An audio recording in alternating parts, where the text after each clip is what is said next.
In the jungles of Guatemala, there's a city swallowed by trees. Tikal. Once it held 100,000 people. Pyramids rose above the canopy. Plazas echoed with voices. Markets bustled with jade and obsidian and cacao.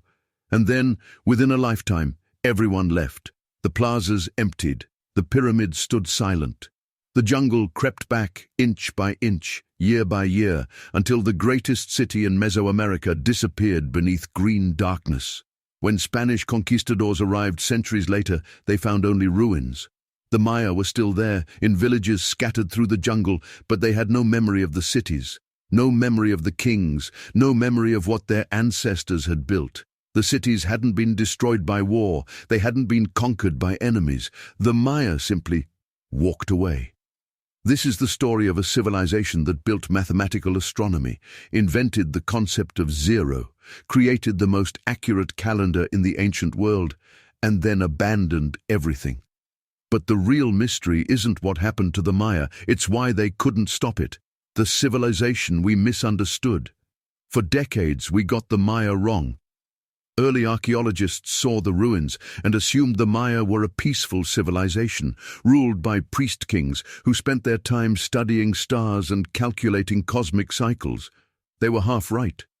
The Maya did study the stars, they did create complex calendars, but they were also warriors, politicians, and empire builders. At its peak, classic Maya civilization wasn't a single empire. It was a web of city-states, each ruled by a Kuhul Ajor, a divine king who claimed descent from the gods. These kings built pyramids not for astronomy, but for power. They carved their victories in stone, they captured enemy kings and sacrificed them in public spectacles. They competed constantly, each trying to outbuild, outfight, outlast the others. The competition drove innovation. Maya mathematicians developed a base 20 number system and the concept of 0 centuries before Europe. Maya astronomers predicted eclipses with terrifying accuracy. Maya engineers built cities in impossible places. Swamps, jungles, mountaintops. But competition also drove something else. Overreach. The trap they built. Here's what archaeologists discovered. The Maya didn't just live in the jungle, they transformed it. Using slash-and-burn agriculture, they cleared vast areas of forest. They built raised fields and irrigation canals. They drained swamps, they terraced hillsides.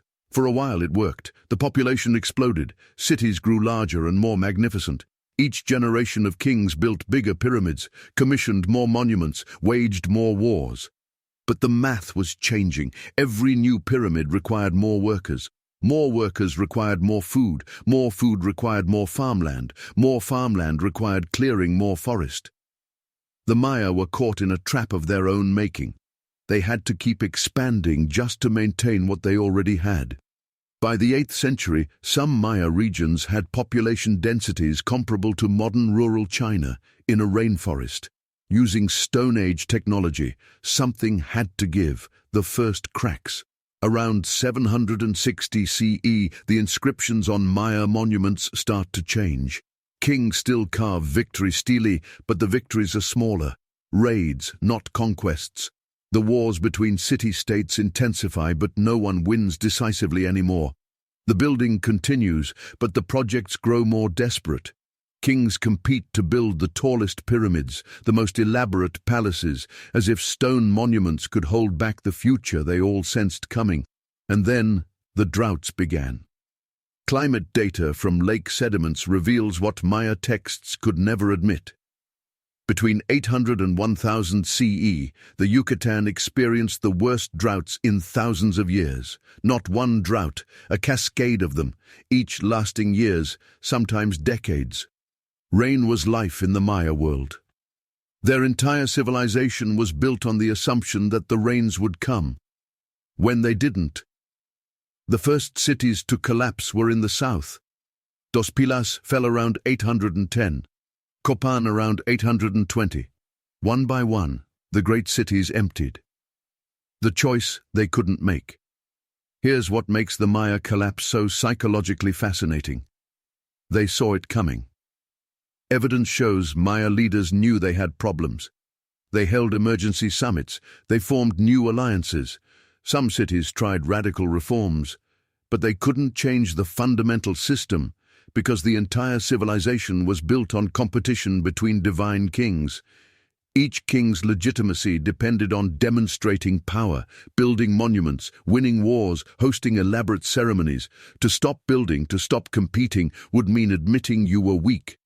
And weak kings didn't stay kings for long, so they kept building, they kept fighting, they kept demanding more from a population that had less and less to give. This is the psychology of collapse. Knowing the system is failing but being unable to change it because the system defines who you are. The cascade. When the drought hit, it triggered a cascade no one could control. Crops failed, famine spread, people started leaving the cities, returning to small villages where they could at least feed themselves. As the population fell, the kings lost tax revenue. They couldn't pay workers, they couldn't maintain the infrastructure. The irrigation systems, the terraces, the roads. Without infrastructure, food production declined further. More people left, the wars intensified, desperate kings raided neighbors for food and captives.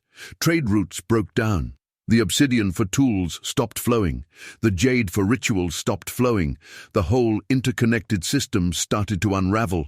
And then something remarkable happened. The inscriptions stopped. The last dated monument in most Maya cities is around 900 CE, not because the Maya forgot how to write, but because there was no one left to commission monuments. The kings were gone, the priests were gone, the artists and scribes and astronomers who had made Maya civilization brilliant had scattered to the wind. Within 50 years, cities that had stood for a millennium were empty. The survivors. But here's what's crucial to understand. The Maya didn't disappear. Millions of Maya live today, speaking Maya languages, maintaining traditions that stretch back millennia. The civilization collapsed. The people survived. They survived by abandoning the system that had trapped their ancestors. They stopped building pyramids. They stopped trying to sustain massive cities in the jungle. They returned to small-scale agriculture, village life, a way of living that was sustainable even when the rains failed. The collapse wasn't extinction, it was transformation. But the transformation required giving up everything that had made them great. The cities, the monuments, the divine kingship, the whole elaborate structure they'd spent 1,000 years building. That's why it took a collapse. Because people don't abandon greatness voluntarily. What the Maya mirror shows us. The Maya collapse reveals something uncomfortable about human psychology. We are really good at solving problems. We are really bad at questioning the systems that create the problems in the first place. The Maya were brilliant engineers. When they needed more food, they built terraces. When they needed water, they built reservoirs. When they needed labor, they expanded their population. Each solution worked for a while, but each solution made them more committed to a system that was ultimately unsustainable. This is called a progress trap. When your solutions to problems create bigger problems down the road, but you're so invested in the original path that changing course becomes impossible. We see this pattern everywhere. Corporations that know their business model is failing but can't pivot because shareholders demand short-term profits. Societies that know climate change is real but can't make radical changes because the current system still works. For now. Individuals who know their lifestyle is unsustainable but can't change because their identity is wrapped up in maintaining it. The Maya knew deforestation was destroying their environment. But their entire social structure depended on building bigger monuments in cleared land. They knew overpopulation was straining resources. But their power depended on having large populations to rule. They knew the competition between cities was destructive. But divine kings couldn't admit weakness without losing divinity. So they kept going. Right up until they couldn't anymore. The psychological barrier. The hardest part of the Maya story isn't the drought. Droughts end. Civilizations have survived worse environmental challenges. The hardest part is the psychological barrier that prevented adaptation. Maya kings couldn't stop building monuments because monuments were how you proved you were a legitimate king. Maya cities couldn't cooperate because competition was the engine of their culture. Maya society couldn't simplify because complexity was a sign of greatness. They were trapped not by circumstances, but by their own self-image. This is the deepest lesson. Collapse happens when what you need to survive conflicts with who you believe you are. The question we avoid. Standing in Tikal today, looking up at pyramids emerging from the jungle, you can't help but wonder, what would I have done? If I were a Maya king in 850, watching the cities to the south go silent, feeling the drought settle in year after year, seeing my own people starting to leave, would I have had the wisdom to change course? To admit the system wasn't working? To give up power, prestige, the monuments that proved I was chosen by the gods? Or would I have done what they did, built one more pyramid, fought one more war, held one more ceremony, hoping that this time, somehow, it would be enough? We want to believe we'd choose differently, but the Maya weren't stupid. They weren't blind. They were humans, trapped by the same psychology that traps us all, the inability to abandon what once made us successful, even when it's clearly failing. The modern Maya. Today, Maya farmers in Guatemala grow corn on small plots, using methods their ancestors perfected over thousands of years. They don't build pyramids. They don't wage wars between city-states. They don't try to sustain massive urban centers in the rainforest.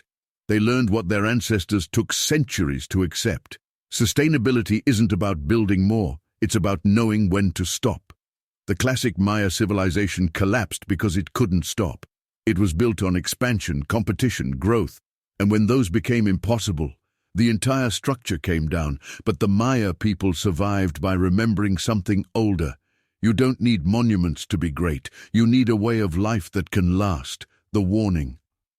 The Maya didn't fail because they were primitive. They failed because they were like us, intelligent, creative, ambitious, trapped by their own success. They saw the problems. They had the knowledge to adapt. What they lacked wasn't information. It was the psychological ability to change course before the course changed them. We stand at a similar threshold. We see the problems. We have the knowledge. We lack the will to abandon the systems that define us. The Maya spent 1,000 years building a civilization in the jungle. It took less than a century for it to collapse, not because they stopped trying, but because they couldn't stop being who they thought they were. The jungle has reclaimed Tikal. The pyramids still stand, monuments to a civilization that forgot the most important lesson. Greatness isn't measured by what you build. It's measured by what you can sustain. And sometimes survival means walking away from everything you built, while there's still time to build something new. The Maya couldn't do it. The question is, can we?